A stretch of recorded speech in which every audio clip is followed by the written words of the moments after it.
So what we've done now is we've stopped keeping a large inventory of it. Actually, we have a sale. We're trying to move out a lot of our ornamental stuff because it doesn't turn over. And in turn, what we're doing now is taking orders, and every 2 weeks coming up with a minimum from a company and having it brought in, and then fulfilling people's orders.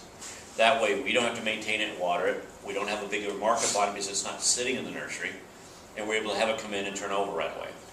That was a concern. We do have, for my garden in particular, I do have a 12,000-gallon swimming pool that we filled up almost all the way this winter so far. And I have fish growing in it, so I'll have fertilized water. We have tilapia. And the other day, one of my employees was walking past me with a net. I said, "What are you doing?" "The fish are big. I want to catch one and eat it." I said, let me take a look at the situation. We're raising tilapia, and some of them are about this big now. And it's cool because it's rainwater. They're fertilizing it. We water our garden with fertilized water and all. So in turn, that's another one of the ways that we're doing that. But yes, water is a concern. Power is a little bit of a concern for us. But I keep an eye on it, and I make sure that we're adjusting accordingly. But vegetables and fruit trees have been huge the last 2 or 3 years, so those are what we're bringing in and having in stock. And also, yeah, thank you for asking about that. And it's a factor that's affecting everybody. Our watering practices have changed. We have no automatic watering or irrigation system. It's all hand watered. And the person that does our hand watering checks the pots as she goes. What saved us during the winter, and you all should remember this, is when plants go dormant, they lose their leaves, they don't need water. A plant has no way of getting rid of water when it doesn't do any transpiration. So that's when a plant loses its leaves, you can stop watering. And that's what we do with a lot of plant material in the nursery because a lot of fruit trees are deciduous. And so it's got to the point we don't have to water half of our stock almost during the wintertime. The other unique thing about being in this business and being local and providing is that we've gotten to the point we've found plant material that will actually grow here that produces a fruit that has changed over a period of time. We now have cherry trees available, which is like the neatest thing I've ever imagined. Because that's the one fruit we could not grow here. At this point now, when people ask what we grow, I say everything.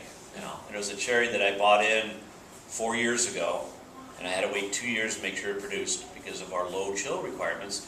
But now, the last 2 years, I've got cherries off of them. And it's really cool. It's a red cherry.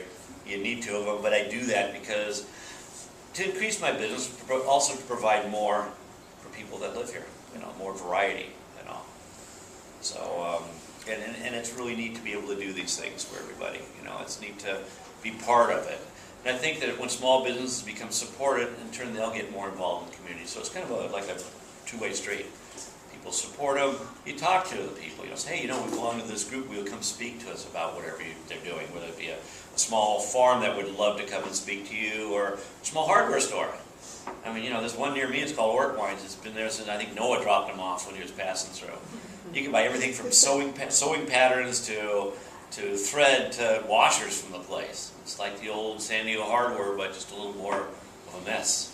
They got stuff all over the place like I do. So it's neat, and there's a few of them. There's a few hardware stores. Yes, they're a little more, but they're closer. So you figure if you're paying $1 more for something, you're not driving over there, getting in lines, and that $1.47 is staying local and supplying with local people that work there.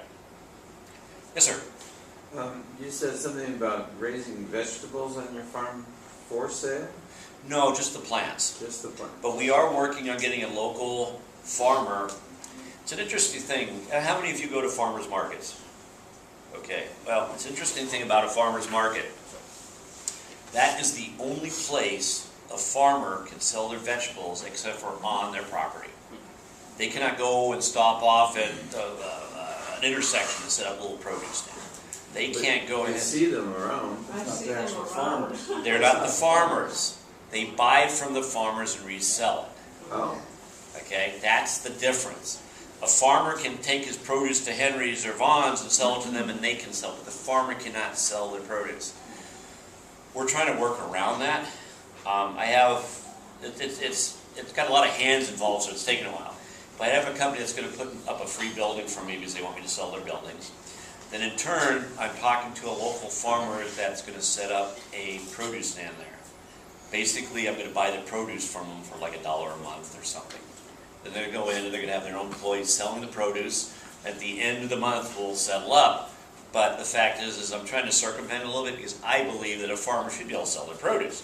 I think this is America, everybody should be able to do anything, you know, as far as it being legal and healthy, and the produce is clean and obviously a quality produce. So we're trying to work around that, just like the chickens and the horse and the ducks and the gooses and all that stuff I have at the nursery. People ask me if I have a permit for it, and I say no, but it's easier to ask forgiveness or permission. The horse has been on the property for 23 years. I've never gotten an okay by the city, but everybody knows I have a horse. In the beginning, I didn't let anybody advertise. You know, the media would come down and say, just don't picture the horse on the media. That's all I ask. You know, well, it's there. You know, and someday I should get in trouble. At least I've had a horse for 23 years. You know, it's Clyde. And I'm sure if I told the public that I couldn't have Clyde anymore, I'm sure I'd have a few people writing some letters, and they would give me a variance that I would have to pay for, but it would make everybody happy. So yes, that's a factor. You know, it's also a factor that I really, really want to stress about farmers markets is that, and this is a point that they need to work on, I think, is when they move into an area to sell produce, they should talk to every small produce store around there and say, we're doing this, since we're on your busy day, like a Saturday or something, you're allowed, and maybe they do this, I don't know, you're allowed to come in and open a stand and sell along with everybody else. Invite them in, so that way that day isn't a hurt day for them. You know, nobody's thought of that, or they have. It's great that they have, but it's really important that they move in, especially in City Heights. We have a lot of small produce places along University Avenue, Oakland Boulevard, and to be able to give them an opportunity to go ahead and sell and invite them to sell at the farmers market because it's affecting them as well. You know, so there's a little catcher's catch can every year supporting a small business who might not be getting local, but it's still a small business, but you're also supporting the local farmers. And some aren't local. Some come from a distance. If you ever see their little signs where they come from, it's quite a haul. You know, so, and not all produce at farmers markets are organic unless they're a certified farmers market and that's all they can sell. You know.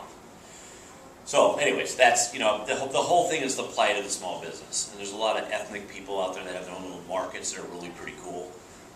I've been into some along, and it's nice to be able to walk along University Avenue, go in these places and see all these different smells. It's pretty cool that we have that, you know. And if they're not supported, what happens is like, anybody know the intersection of Fairmont and University Avenue? There's an Albertsons and all that. Well, I was on the committee that first was going to go in for redevelopment. I was on that, and the first thing I said is, if you have Albertsons come in and have a stall for every business that was displaced, have them move in at their regular rent, because that's what's fair.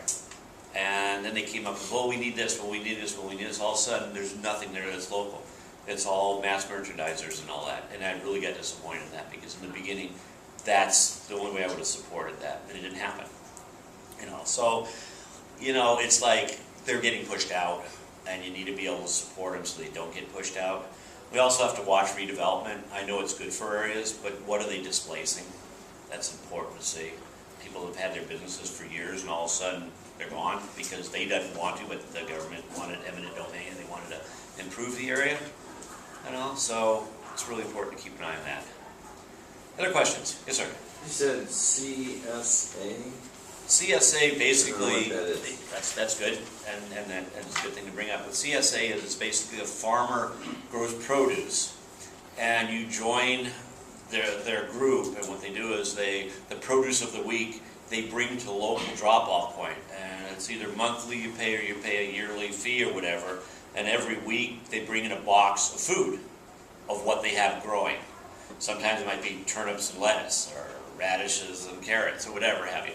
But it's pretty diverse, and it's really cool. It's bringing the farm into you at a local drop-off, or at the farm if it's local. So it's another way of their selling their produce, but not having a stand to do it, but having a drop-off point to collect it. Am I right on that? Yeah, it stands for Community Supported Agriculture. And a lot of the farmers now are actually having their drop-offs at farmers markets, so you can pick up your box at their booth, and then say you just don't like leeks or something that's in there, and then they'll let you swap out for strawberries. And so, you know, if you're afraid that you're going to get something you don't use, if you set up with like JR Organics, you know, there's at least 6 or 7 in our general area here that you can sign up with. And